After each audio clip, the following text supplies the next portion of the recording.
And welcome back, settlers. We are at the last of two expansions for Sine Tempore. This one is ARACNE. I have gone through every expansion except this and MOTHERFANG. So those are the last two. This one and one more.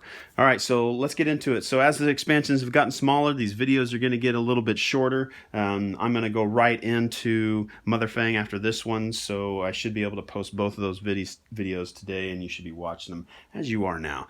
All right, so for the punch board, there is a single punch board that gives you web tokens, mind tokens, that gives you the basic wound and bleed tokens, that gives you their activation tokens, and then web status tokens. The overall board, something about this campaign is you can play it with your Pandora expansion as well.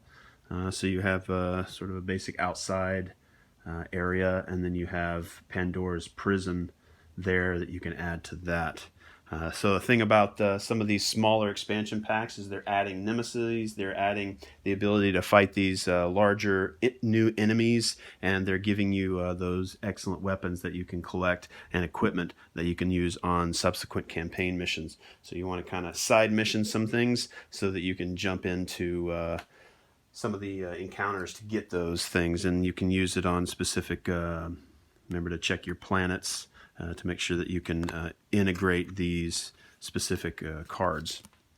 All right, so those are your two mission cards, and those are Nemesis missions. There's two Nemesis missions in this expansion that you're going to be facing those ARACNE type of enemies. Let's look at tokens up close real quick. So you're getting web status tokens, the standard activation tokens for each of those types of models. And then you've got your wound tokens, wound ×3 tokens, your bleed tokens. You've got mind tokens. Got 1, 2, 3, 4, 5, 6 of those. Campaign missions will tell you how to set things up when these web tokens are actually being used. So they're both the same on either side. The Nemesis deck.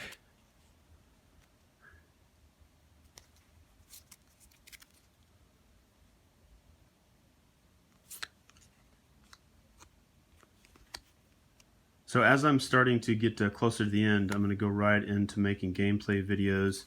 I'm going to be formulating my own strategies. I'm going to be formulating my own kind of groupings of team members. There are some suggested team members by the Ludus Magnus Studio themselves. So if you're like playing Starbus, you want to bring Starbus, Goldie, Hornetta, and Burp. You want to kind of bring all four of those so that the encounters that they have sort of meet that group.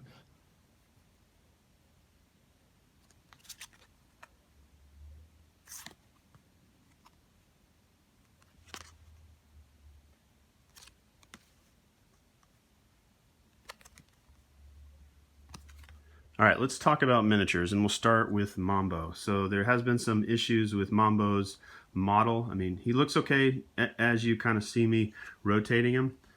And we get a little bit closer, zoom in. Let me know if you start to notice anything. So he's kind of modeled after that alien that popped out of the scientist's chest in the original Alien movie. Then they made a parody out of him to where an alien popped out of a guy's chest and he started doing a dance number. So this is kind of modeled after him. So what do you see is the issue? Well, I mean, if you kind of have him sitting on the board, he probably doesn't pop out to you as having an issue.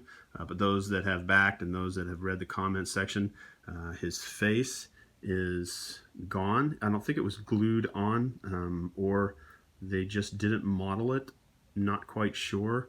It almost seems as if a step was missed at the factory. And to give you an idea of what that should look like, the face. So these are the same models. This one is one of the guys from one of the pests from the KYRONE. So you can kind of see how he should look. and what his face should look like. And also in the artwork, it does show him have a face. It shows him with an open mouth, bearing fangs and a tongue. That's what they show from Mambo's artwork, but you can see how that's kind of missing. So again, these models here, these pests are in the KYRONE, and they just model after him, but they included this one. Surprised they didn't include this one in the KYRONE. But so I mean, he's going to be sitting on the board like that. So I guess he's slightly hidden. But anyway, moving on. So you've got a tarantula.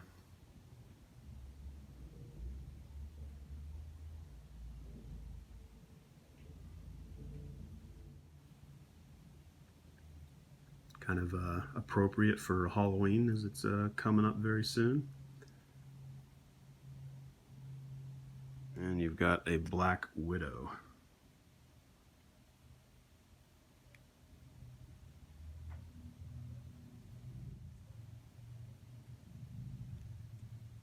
Large turret.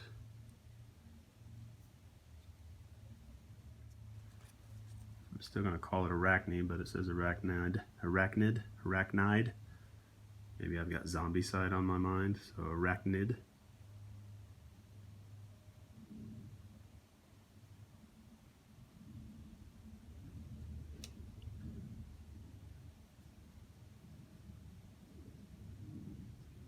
An awesome model, awesome action pose, great detail on the tread and the back.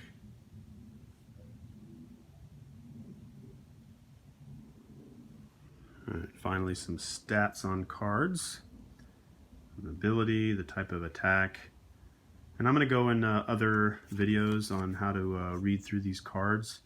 Some people may already know them, but check some of the video links in the description below for a run through of what each of these cards mean, how you read them, how you implement them, and those will be videos that you can use as you're starting to get into your gameplay.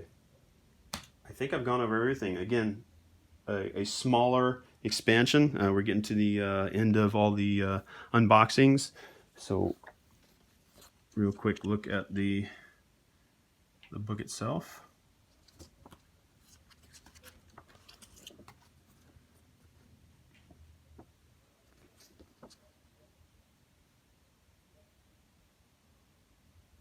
Kind of a reminder that pets are used only for the smaller sized models. So Beliar, Molly, Etna, Ulysses, Blessed Weapons can't use pets.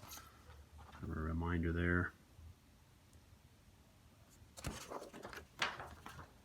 And this is almost getting pamphlet size because you go right into the missions. So this is, I believe, 6 pages, 7 pages total. Spoilers obviously there.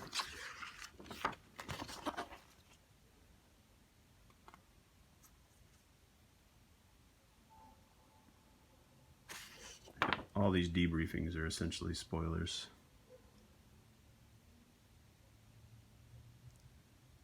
And appropriate for Halloween.